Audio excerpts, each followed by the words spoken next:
Hello guys! In this video I will show you everything you need in order to use any Fanatec Thrustmaster or Logitech wheelbase as well as their respective pedals and Heusinkveld pedals in order to play Gran Turismo 7 on the PS5. The first thing you need is this little thing, which is called Drivehub. I will leave a link to everything you need in the description below. As you can see, the Drivehub has a couple USB ins as well as a connection to the console. And the way this works is you will plug it into the console, into the PS5 via the console USB right here. You will plug in a controller right here. Then you will plug in your wheelbase right here. And then on accessories, you will plug in your pedals or shifter or a handbrake or whatever you might prefer. The second thing you need is this third-party Hori Pad. I'll explain why you need this one in a little bit, but it's important that it is a third-party wired USB wired controller. So the first thing you need to do when you get a Drivehub is you plug it into your PC so you can update the firmware.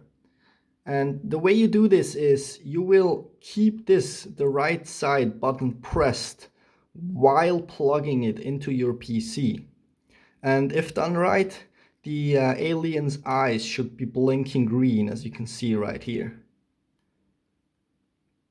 And now we'll switch over to the PC side and I'll show you how to update the firmware on this little thing. Now, once you've got everything plugged in and you've got the blinking eyes, you will go to the Drivehub support website. I will leave a link to this exact page in the description below. And if you scroll down on the right hand side, you can see update tools. And you will either download for Windows or Mac depending on what you use. And what you'll get out of this is this one, the CM update tool. And you start this tool and then you should be able to see your Drivehub right here. You click on it, use latest version available, continue, begin update. Now I currently do have the newest update installed, but you just click begin update, let it update, and it will tell you when it's done. You simply unplug it and then continue with your PS5 setup. Alright, so I've got everything connected right now. Please excuse the cable mess, but I do need a lot of cables to keep my setup running, as it is on the other side of the room as to where my PC is. So as you can see, I've got the Drivehub connected to the PS5 right there. And then I've got my wheelbase, pedals, as well as the Hori controller connected to it. And if everything is plugged in correctly, you will see the Drivehub display is 0. And a blinking red dot on the bottom right corner. Now the reason it's important to use a third-party controller is because you can actually use this regular PS4 controller right there. However, if you use that, the Drivehub or the PS5 will recognize that you are using third-party software with the Drivehub, and it will shut off everything after 10 minutes. I don't know why that happens. Maybe somebody can explain it in a little bit more detail, but really that's all you need to know about it.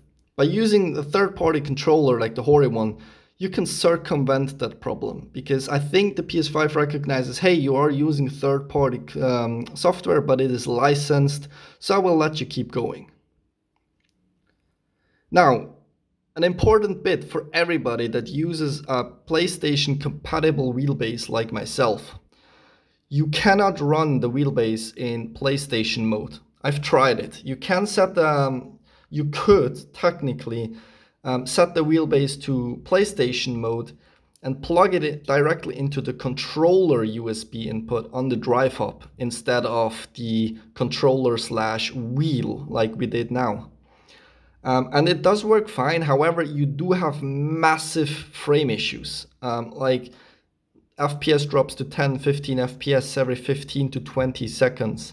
So if you are using a PlayStation compatible wheelbase, you need to set the wheelbase to PC like I did right here. Comp V 2.5 simulates a club sport wheelbase and you will need to use a Hori Pad in the controller input for everything to work fine. And now, as you can see, it works just fine on the PS5 if I use my wheel right here. And I'm also using my Heusinkveld sprint pedals, and everything works fine on Gran Turismo 7. I hope I explained everything easily and understandably. I wanted to keep this video relatively short so you don't have to skip through a 10-minute video for a relatively simple setup. If you still have questions, please feel free to leave them in the comments below, and I will try to answer them as fast as possible. I hope you're having a nice day and get to enjoy Gran Turismo 7 with your not PlayStation compatible setup.